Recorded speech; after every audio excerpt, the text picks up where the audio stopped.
I'm Shannon Thrasher, and this is 30-Second Tactics. Today, we're going to talk about this little bitty revolver, the North American Arms 22 mag. These guns come in 22 long rifle, 22 mag. They come in very short barrels. They come in slightly longer barrels. This is the one we're dealing with today. Just to give you an idea, size-wise, these are very small, very compact, truly pocket pistols. We're going to talk about how good an idea it is to have this as a backup or a pocket pistol or what have you. Now, if you're not familiar with the 22 Magnum, that is a 22 Magnum. It kind of looks like a 22 long rifle that's almost twice as long. Little size comparison. That's a 9mm. So it's not a tiny round. It's a tiny bullet, 22 caliber, obviously. But it's not really a puny round. It's a pretty powerful round. They're used for small, medium game, hunting, and some other things. Now, at contact distances, where you might have to use this, stick it in somebody's gut and pull the trigger, I don't think anyone's doubting the effectiveness of it.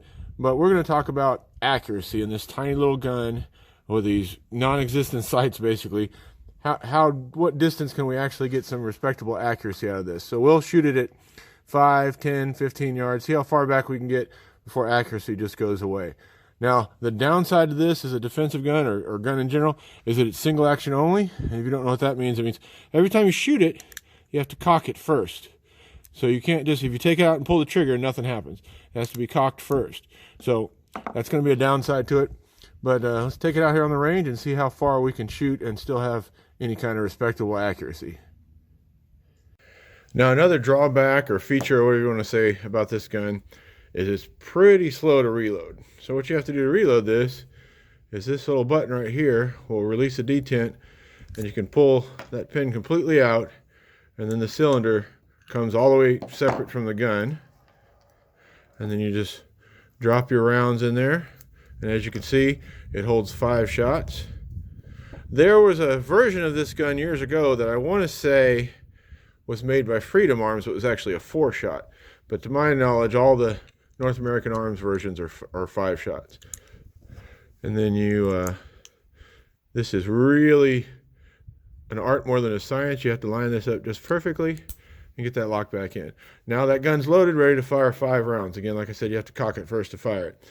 But if you're using this as a self-defense gun, you really have to get your job done in those first 5 rounds, because as you can see, it's going to take so long to reload that the fight's over for better or for worse. All right, let's see how we can do accuracy-wise.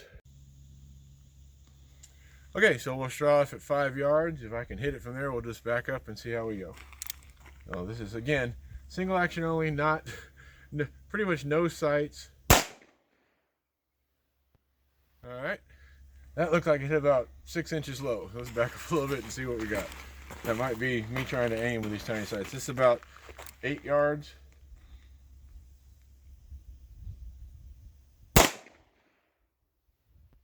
Again, that's even lower, so I'm going to start aiming a little higher. This is about 10 yards. Obviously, a stretch for this tiny little gun. Aim a little high here. Alright, so I think I kind of got it going where I know where it's hitting at distance. This is not a gun I shoot much at distance, so this is about 12 yards here. Well, let's just go on. Go ahead and go back to 15 and cross our fingers.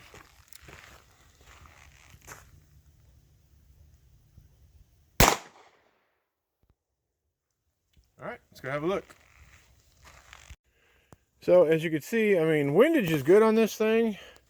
There's your 5 yards. It's shooting, I don't know if it's shooting low or it's, I'm not really reading the sights where I'm supposed to. I can't express how bad these sights are on this gun. It's a front post and just basically a half a notch in the back. And then 8 yards, and then I figured out I need to aim high. So 10 yards was, almost a perfect shot. And then we move back to 15, and it's really low. So I would say realistically 10 yards is the most you'd ever want to trust this to hit what you're aiming at. But I got 1 bullet left in the gun, so let me make a little point here that the 22 mag, especially in this gun, it's designed for very close contact. So if you were to make a close contact shot with it, it's not a wimpy round. Alright guys, that's it for this one. As always, if you guys enjoy these videos, please subscribe to the channel, like, share, do all that good YouTube stuff. Let people know the videos are out here. Alright guys, as always, work, train, repeat. Stay safe.